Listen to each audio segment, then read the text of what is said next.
Back when the George Floyd protests happened a few years ago, we suddenly saw that social unrest could lead to massive violence. We had protests, but along with that came a tremendous amount of riots, billions and billions of worth of damage done to public property, private property, businesses that burned down to the ground. People actually died during those riots and so on. So something that is a social issue all of a sudden creates a lot of unrest, civil unrest, and also violence in society. This happens mostly in the United States, but also happened in Europe and other countries. What that exemplifies is that things do not happen in a vacuum, meaning when people are outraged massively in large numbers, that can bleed over into day-to-day life. This shouldn't be surprising to anybody who knows anything about human nature and how mobs and large groups act. When we talk about self-defense, we often talk about things that are in a social nature, how to avoid getting beat up in a bar when you bump into the shoulder of this guy and you spill your drink on his shirt, how to de-escalate these kind of situations and handle them. We talk about the criminal violence that you may encounter. Somebody tries to rob you, what do you do, and so on. And we routinely stick to these categories, but there's other categories as well of violence, and we're now seeing more and more of this kind, and that is social/political violence, meaning people are massively upset about a certain situation that is happening either in the country or, as is the case of what I'm talking about, is happening all the way across the world. They take to the streets, protests, and violence happens more and more. How we deal with that has in a large part to do with how you view things, what your frame of reference is. I'll give some ideas of mine how to avoid falling into this trap at the end of this episode. I have written about how to deal with large crowds, riots, and so on, how to stay safe. So I'm not going to repeat that. This is basically an episode in which I talk a little bit more about what are the causes of all this. From my point of view, I'm more than willing to be wrong. I am more than willing to say right up front that I will not cover all aspects of what I think is going on because there's too much. It would be talking for hours on end and still wouldn't get to the end of it. So this is a general overview of what I think is relevant. I'll quickly get to explaining that, but as a caveat, this gets a little bit political. Now, as most of my audience knows, I do not vote in the United States, so I don't have a dog in that race. I do have my opinions on it, as with everything, and for the largest amount of time, I've always tried to stay clear of politics, and only very recently explained this on my social media why I talk about it a little bit more. For many reasons, and one of the main reasons is that we're in this phase of history, that we're in the cycle where everything is political. You cannot not talk about it anymore. Doesn't mean I agree with any side. When I criticize one political party, doesn't mean I agree with the other party. But inherent to these times is that you have to give this disclaimer. Because we are so tribalized throughout society that people immediately think, or at least very many people immediately think that because you criticize one side, they assume that you are in favor of the other, which in my case is absolutely not the case. Because, as I've stated many times publicly, I have a particular loathing for politicians for a variety of reasons. So when I criticize one, I clearly and can 100% with certainty say that I absolutely do not support the other side. So all that said, what's going on? My position is that we're living in a fractured society. And again, there's historical precedent for that. You can look up many histories. My favorite example is the French Revolution. There's many similarities between what's going on right now and what happened then. Scary, actually, how similar the situations are. And there's so much information about that. So if you want to look into those details, I suggest you do a little bit of a search online, and you'll very quickly find a tremendous amount of documentaries, podcasts, books, and so on what happened then and why it is relevant today. we're in this cycle where things are breaking down and it has an effect on people. My position is that the advent of social media is a huge influencing factor on that. Not the only one, but a very big one. Because I come from the days of the early internet when you had to use a dial-up modem to log into the internet, and it took a while before you could connect. And that was what is it, 56K or 52K? I don't remember. It's been 20 plus years. So things were very different back then. There was an internet, there was email, but there was not social media, in which what happens right now, people can just instantly, 24/7, from all over the world, comment and trash and attack or discuss things with somebody all the way across the world on the other end.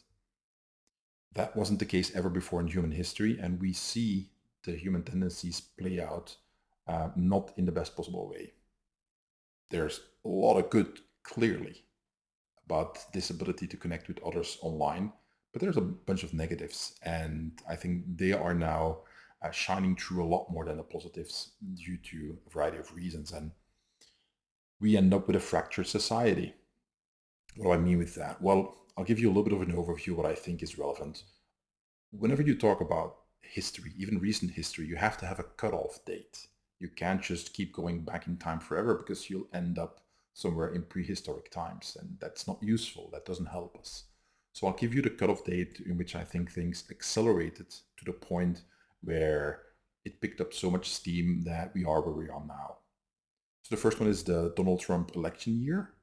And I distinctly remember, like, over here, we had the journalist who covers the United States for our main news outlet over here in Belgium jokingly said, you know, Trump and the trumpets. He made a joke, and this is on national TV in the news. So he was laughing at Trump's bid for the presidency.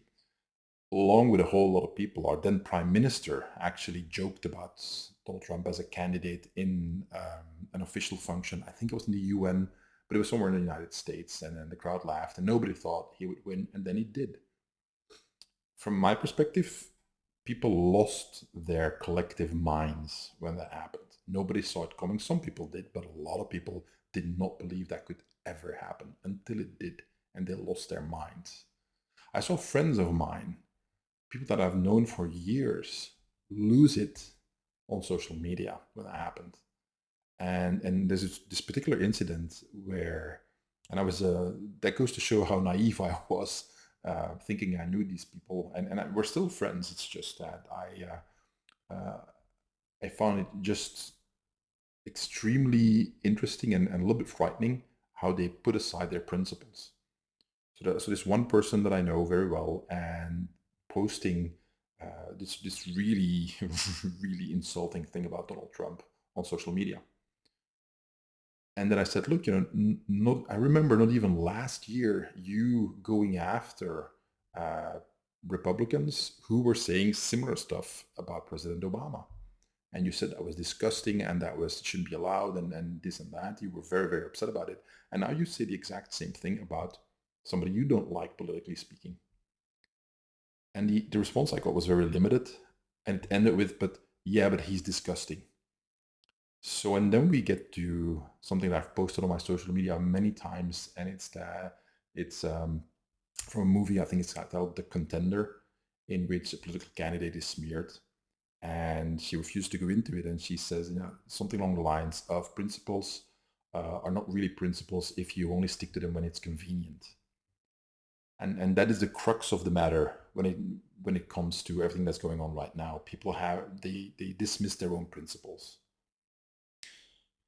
So what I mainly noticed also, and the same is true in Europe, where I live, where I saw people, instead of asking the questions, why did Donald Trump get elected?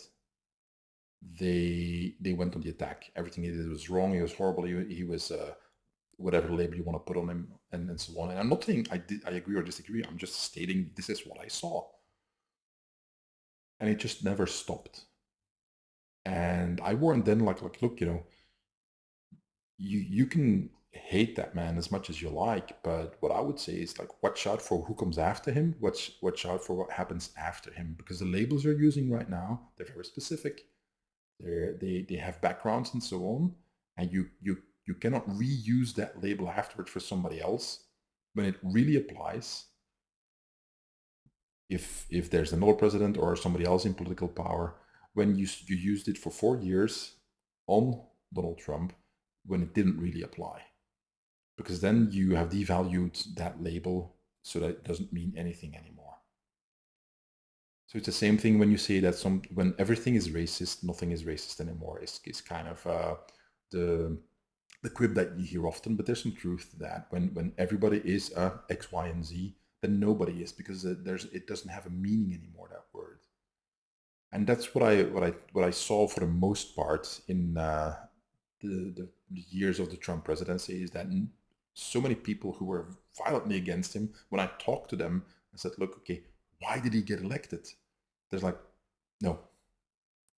The reasons why were always, the response was either nothing, is like, don't care, we just have to get rid of him, or it was something of such superficial understanding of the situation that there was also no discussion possible. So that happened. Then we had COVID, which fractured society some more, where people were for or against. Then there was a lot of misinformation. There was, the science evolved, as they said. Masks, no masks, vaccines, no vaccines. And I'll give you an example, is when there's a fun Twitter account that you can follow, Defiant L's, and it leans to the right, clearly, so be warned. But what they do is they post the tweets of people that they make, and they make a certain claim, and then a follow-up tweet X amount later where they do or say the exact opposite. And one of them was people tweeting about, I will never take Donald Trump's vaccine, and just ranting of how bad that is. And then like a year or two later saying like, if you don't take a vaccine, get out of my way and get lost and so on. It is still Donald Trump's vaccine. There were actually politicians saying the same thing, who then a year later, when Trump was out of office, said like, you have to take the vaccine. If you don't, you're this and that. So this total lack of principles is a key feature in why society is fractured. So we had COVID, and then we have Ukraine. And I'll talk about a little bit more. And then now we have the conflict in Israel with the Palestinians. So let's talk about Ukraine first. And the reason why is that I've just talked a little bit about Trump election and COVID. So much has been said already. The reason why Ukraine and Israel is important, because they follow each other very, very closely. And the disconnect and the lack of principles with so many people is blatantly obvious. You might have noticed that I haven't really talked all that much about Ukraine and Russia fighting, other than with some guests and so on. And my position has been quite clear. I'm on the side of less people dying, always. I think that's always a good side to be on, barring maybe a few exceptions. But my position was always like, okay, this conflict needs to end as quickly as possible, because it's a massive loss of life. The narrative, however, and the reactions you get online, especially when it started and throughout the war, was, well, Russia bad, Ukraine good. I'm like, okay, I don't disagree per se, but I think that's a very simplistic view of looking at wars. And then we have, a few weeks ago, Hamas attacks Israel and slaughters hundreds of citizens, and there's men, women, children, elderly, babies, raping, kidnapping, and so on. And immediately, in many cases, of the very same people who said Ukraine good, Russia bad, period, and anything you say to the contrary was you're a Putin lover and you're this and that, and they insult you. The same people now say, hold on, that violence did not come out of nowhere. Literal quote. There's two sides to this conflict. Now, my reaction to that is like, hold on, there's two sides to this conflict. Either there are two sides to conflict or not. So in the case of Ukraine, Russia is clearly the belligerent, But there are also things that happened that preceded that invasion. Doesn't mean they're right. It only means that when you pick up a book about history of whatever war, typically what is included is what preceded that war. And they talk about what happened on both sides of the conflict, if it's limited to both sides, to two sides. And that gives you the background of why things happen and also why the war ends the way it does, what happens afterwards. During the past well over a year and a half, it was nothing but Russia bad, Ukraine good, doesn't matter what the context is, doesn't matter what happened beforehand, and if you say otherwise, you're a Vatnik, you're this, you're that. And I was like, but now you, the same person who told me that for a year and a half, says, well, hold on with Israel, it's actually quite complicated, there's two sides and it doesn't come out of a vacuum, and we have to talk about the historical context. And my immediate response is that, again, you told me that I wasn't allowed to do that when it comes to Ukraine, but now I have to do that when it comes to Israel. It doesn't make sense to me. That is completely illogical, makes zero sense, and it's inconsistent. There's no principle here. Now, and again, this is public knowledge. This is it's not something new here. From the start of the Russian invasion, I said, okay, if you wanna solve a conflict, you have to start by understanding it. We apply this to self-defense. Like, you have to understand what the other guy does.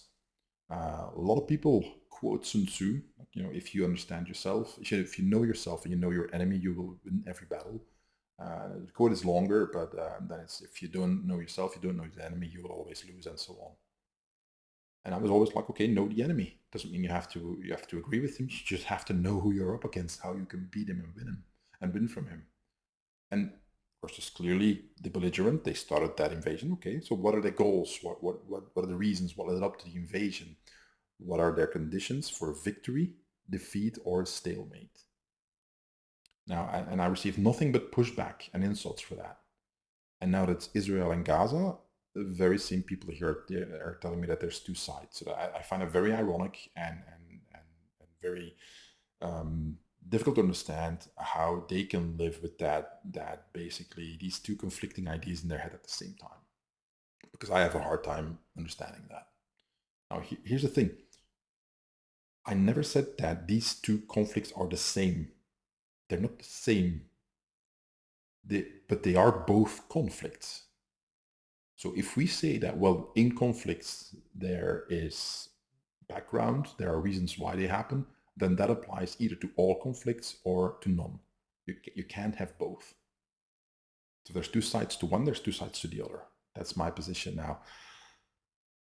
That discussion, I think, needs to be had constantly. Know the enemy. What does he want? Why does he do the things he wants? What can make him stop? What's a victory for him? What is defeat for him? What brings him to the negotiation table? And you can't say we need to discuss all this to understand the Israel-Palestine conflict, because there's two sides to that. And at the same time say, yeah, we can't do that for Russia and Ukraine. That makes no sense.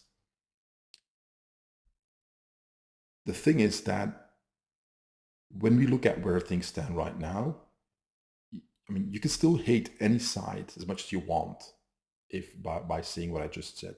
But as things stand right now, just today, it came through my feed. I saw that, there's talks between the United States, European officials, and Ukraine to start up peace negotiations. One of the top Ukrainian generals said that we're in a stalemate. There's hundreds of thousands of people, most of the casualties in this war already. I said last year there needs to be some sort of truce at first, and then hopefully work towards peace, and needs to be negotiated. People who chastised me for that last year are now very silent about this. I don't see any protests against this general saying that there's a stalemate, or that the US and Europe and Ukraine are talking about negotiations. I don't see any protests about that. When you said it back then, it was like, how dare you? So that is an example, a clear example of how society is fractured, and the tribalism. And we'll get to the violence part very soon. But the point I want to say is that if you look at these here, again, the contrast between the Ukrainian-Israeli conflict and the Russian-Ukrainian one. There's propaganda on both sides. And that is always true. The first casualty of war is always the truth. Now, what I heard for the last year and a half was, no, only the Russians, they do propaganda. Ukraine doesn't. And I'm like, okay, do you remember the Ghost of Kiev? Because I do. For those of you who don't remember, and again, I'll see if I can put links in the show notes. But the Ghost of Kiev was this story that was making all the news outlets and social media and so on, where this Ukrainian jet fighter was shooting down pilots one after the other. And I remember talking to Toby, who will be on the podcast soon again, who's a military man. He said, like, it's just this guy, he shot, at a certain point, I think they claimed he shot down like 10 enemy jet fighters. He said that guy is the best pilot ever to walk the earth, because that just doesn't happen. And I agree with him. So that's nonsense. But a lot of people are like, yeah, go Ukraine. And then a little bit later, it came out that the Ukrainian military actually said, like, no, that wasn't true. We just made that up to kind of bolster the courage and the enthusiasm of our people for this fight. All the people who said, like, Ukraine doesn't do propaganda, they were silent. Same thing now when it comes to Israel and the Palestinians, is like, there's a lot of people now saying that, hold on, the other side is also doing propaganda. So I'm like, you told me for the past year and a half that only one side does propaganda in a war, and now you're saying there's both sides doing it. Where is the principle? You have none. Another example, Israel banned Al Jazeera, which is a news source, an Arab news source, and there's a lot of outrage over that. I'm like, the EU banned Russian news outlets very, very early on in the conflict. And then people said, well, that's fine, because the only thing they do is push Russian propaganda. I'm like, where was your outrage then? So you pick a side, and then you pretend that it doesn't happen on the other side, on your side as well, is what I meant. We get to the student protests. There's a lot of student protests, especially in the United States. And there was a poll recently done. I'll add a link to the poll, where about 40 questions were asked, covering a lot of sides of the issue. But there was 2 questions that actually gave the result of that. About 51% of 18 to 24-year-olds are okay with genocide if a people has grievances. And I'll repeat that. 51% of 18 to 24-year-olds are okay with genocide if a people has grievances. Now, contrast that with this. For as long as I live, from early childhood on, when in school they started covering the Second World War and the Holocaust, you've heard people say that. You could read it in the books. You could see politicians, pundits, and anybody who came in the news say, like, how could that have happened? How could that genocide have happened? Why didn't the average German stop the lunatics when they still could? Why didn't the average citizen do anything? And then they say, like, I would never stand for that kind of stuff. I'm like, great, okay, now do Israel-Palestine. We see that 51% of those polled are like, well, it's okay for genocide to happen if people have grievances. Now, I would say, like, okay, look outside, see what's happening. Look in the mirror. Why do genocides happen? We're living it right now. It's happening right now. And on both sides of the issue, that's my point. Now, when the 18 to 24-year-olds got that question, they could have said, no, genocide is bad. It's not a trick question. It's not difficult, and the phrasing of the questions were more than clear enough. They could have said genocide's bad, period. Over half of them like, well, it's okay. Now, the fact that they can't see how terrible genocides are is the point. And I've seen people publicly on social media with their name, not anonymous, with their name on it, write things that would make the propaganda during the Rwandan genocide look really, really tame. And not just an exception here and there, but people massively in numbers write the most horrible thing on both sides, cheering for genocide. Now, when they chant, for instance, the protesters, like from the river to the sea, that genocide is exactly what it means.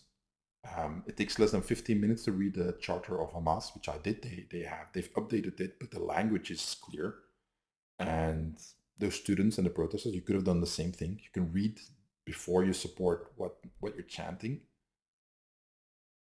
but they don't even bother to fact check, or they don't care, or they agree with it. And then the same thing on Israel's side, the casualties that they've created in Gaza right now. You can't say, well, that doesn't happen, or it's not important, or it doesn't matter. You're for genocide and massively killing of people now. And we get to the semantic discussion about what is genocide exactly and so on. I'll restate my point. I'm on the side of less death. Doesn't matter how many people it is. Less death is the good thing. Now, then we get to the Harvard letter. A bunch of student organizations signed the Harvard letter, clearly putting all the blame on Israel in this on this matter.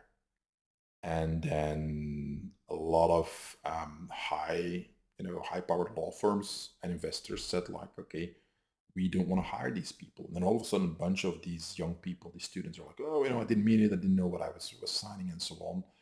And a lot of the people who donate, the very wealthy people who donate to these universities, are pulling back their donations. They're like, that's it, we're done. We're not supporting this anymore. And now everybody's in a panic, like, oh no, my future as a high-paid lawyer in these top law firms is at stake here. And then they backtrack. I'm like, you have no principles. You're so tribal that you have zero principles.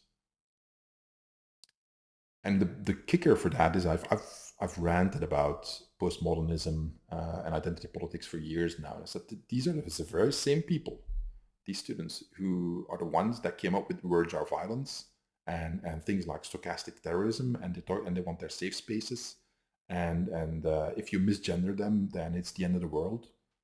Now these are the people that are perfectly fine causing for the mass slaughter of an entire population. Doesn't matter if it's the Israelis or the Palestinians, they're calling for that. I'm like, that is just a level of hypocrisy that is hard to comprehend. Then we go to the protests. There have been a ton of protests and actions by American citizens, especially in the age bracket that I just said. And I've watched a bunch of them, and it's people shouting the most horrible things, especially when there's counter-protesters. Doesn't matter which side it is. I saw people showing swastikas to Jewish people, counter-protesting, showing the dead and mutilated bodies of the Israelis holding on their phones, and so on. And it was all done by people who live in the US in safety. And I don't care which side that you support. It's hardly something that you can stand behind as like, okay, this is a good way to protest. And if you do, you've lost me. You've lost me. You've also lost all moral high ground, in my opinion. There's been a rise in anti-Semitic violence and attacks all over Europe and the US. There's no discussing that. There was a pogrom in Dagestan. So again, this is something that you can find very easily online, where in Dagestan, the airport, there was a flight coming in from Israel, and hundreds of people stormed the airport and actually went on the tarmac, and where they were looking for Jews. And they were looking for people who had to, coming out of the airplane, passengers had to give their ID papers to prove that they were not Jewish. What do you think would have happened if it was clear that they were Jewish? So, and pogroms, again, is just attacking an ethnic population, in particular the Jewish people. This is how the Third Reich in Germany started. This is how they got to power. And again, the quote was "never again." That was what I always said. I'm 51 years old. I've heard this for decades. Never again. We will never have this again in our lifetime. We have to stop it by any means necessary. That's what I heard throughout all these years. And now you see it happening in front of you. And there's a lot of people like, nah, it's okay.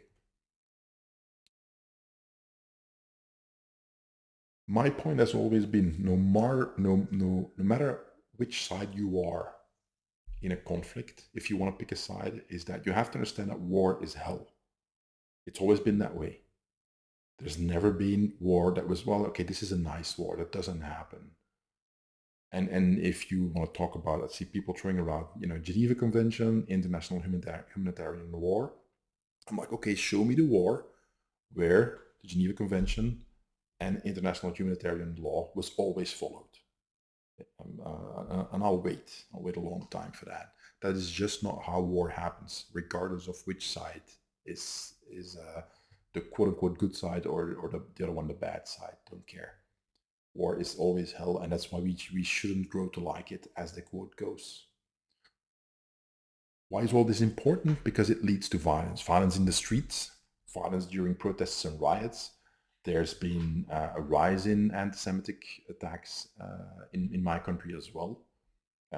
Throughout Europe, as I've seen, and also in the United States, there's bound to be more protests. There's talks about a huge protest. They want to do a million people march in London very soon. There's the fracturing of society is such that this has become a huge issue in Western societies, and people are willing to fight for it. If you get caught up in that, it won't matter what you think of the conflict. If they decide that you look too much like this side or the other side, and they beat the crap out of you, or your family, or your child, or your elderly grandmother or grandfather, which has happened already right now in the last few weeks. He looks like a insert Jew or Arab person, and then the violence starts. So that is why I made this episode to talk about that, is that all this, no matter what your feelings are about these conflicts, is the way it polarizes society to the point that it fractures, that you clearly have people on one side and the other, and they are willing to fight for it in the streets. That this doesn't end well. It never does. So what do we do? Well, I would say, like, stop being so easily manipulated. Be skeptical of sources that confirm your own positions, your own opinions, and force yourself to look for sources that tell the opposite narrative. And stop believing the mouthpieces of the mainstream media, because in any conflict, this is how it goes. It takes decades, sometimes even more than a century, before we know everything there is to know about these conflicts. And things we think happened, all of a sudden, 30, 40, 50 years later, turn out to be completely wrong, completely untrue. It's called the fog of war. In many ways, there's different ways to interpret it, but the fog of war means that you don't know, you just don't know. It's hard to make decisions during war, and it's hard to reconstruct afterward what happened. Why? Because a lot of people are dead, and there's a lot of stuff that was blown up, so you can't reconstruct it easily anymore. They're still discovering things about the First and Second World War over a century after the first one. So why would you think anything you hear or read in the news right now is entirely accurate? Doesn't make any lick of sense. So the second thing I would say is that do not react immediately to anything you see in the news or online, especially if it confirms what you already think, and if it creates outrage or strong emotions in you. Because again, like I said, too often, the preliminary reports, the first reports are just flat out wrong, or it's a lot more nuanced as time goes by. You'll have noticed that throughout this, the last year and a half, and now also with the Israeli and Palestinian conflict, I haven't posted anything about that, saying like, oh, this happened and that happened and so on, directly. I've posted about things that happened in the margins, like about the Dagestani program that happened at the airport. That is, it's pretty clear. Okay. So all that to say is that if you just instinctively go with your gut reaction, I think you're making everything worse. It's understandable, and you can be outraged if you like, but it doesn't help anything. It doesn't help advance a solution, if that's what you want. And a final piece of advice, and I'll refer back to the previous episode, that's episode 132, where I talked about single variable thinking. Stop thinking in single variables. Stop thinking like there's only one component to an issue, there's only one solution to a problem, there's only one aspect or nuance to any given conflict. That's just not how it works in this reality. It's easier for human beings to think that way because we like to think in, dumbed down reality to something we can comprehend, because it's too difficult to see everything all at once. If you can avoid these three things, then I think you're ahead of the curve when it comes to seeing what's actually going on and dealing with it appropriately. Again, like I said, we're about a year and a half in the Ukrainian conflict, and a lot of people that if you go look at their posts on social media from the first few months and then now, you'll see that they've changed their tune a little bit. They haven't retracted the original statements, but they have actually started saying different things. Whereas my position has been pretty consistent. Doesn't mean I'm right. That's the key point as well, is that you don't have to be right all the time. You can accept that you're wrong and admit that. But if you're in a tribal mindset, you cannot do that. If you pick a side, you won't be able to do that. And that doesn't help you. That doesn't help the conflict. The only thing it creates is more tribal reactions, more polarization, more fracturing of society. And that leads to violence on an individual level. So that's pretty much it. This is the depressing episode, I guess I'll call it. But I wanted to talk about this more a little bit before I talk to Toby Cowan, who I'm interviewing actually today, and look at it in this light, because I feel that this is one of the most problematic issues of the times we live in. This fracturing of society in Western countries, in particular, is what leads to nothing but troubles. And I'll again refer to history. There's many historical lessons where we see that everything breaks down and trust is gone in institutions, and people are getting very upset about what should be not really essential issues, and public discourse is completely fractured. The positive aspect is that there will come an end to this. The cycles of history will repeat themselves, as they always do. And as the saying goes, those who don't study history are doomed to repeat it. I think it's true, and it is the case here. I talked about in a recent interview I did with René Dreyfus. I talked about Francis Fukuyama, who said after the fall of the Soviet Empire that this is the end of history. He was wrong. He was completely wrong. We see that war is back in Europe, and the Middle East is burning again, and war in Asia is brewing. We're getting closer to it and so on. History doesn't stop. History also doesn't have a right side.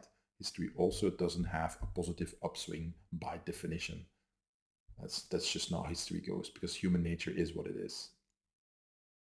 And along with that comes the potential for violence for a variety of reasons. Like I said in the beginning, from social violence to criminal violence to what is now an issue, which is political and civil unrest violence.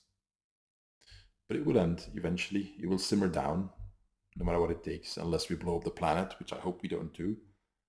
But eventually the cycle will continue. And I'll leave you with that. This is something that I think it was a historian who said that is the issue with a lot of this stuff here is that people don't have an overview of what it is to have a lifetime of living in a society, because some of these cycles that we see in societies that keep on happening over and over, they're longer than one lifetime, so we have a hard time comprehending them. The fact that we are now in a devolution, a negative part of the cycles, is something that is hard to see if you haven't studied history in depth. Not claiming to be a historian, but I have spent a fair amount of time studying it. And people a lot smarter than me are saying the exact same thing. These cycles are hard to see. As you get older, you see them better because you've lived through them. And that gives you a little bit more of a nuanced vision than if you're younger and you haven't lived through them, which is not a slight towards young people, it's just a reality. They just haven't been here on this planet as long as older people have. And I have a lot of people who are much older than me that have a lot more experience as well. So that's all fine and shouldn't be a contentious issue. But accepting that, I think, is a large part of understanding what's going on, trying to not get caught up in it, and keeping yourself and your loved ones safe. And with that, I'll leave you guys and talk to you next time.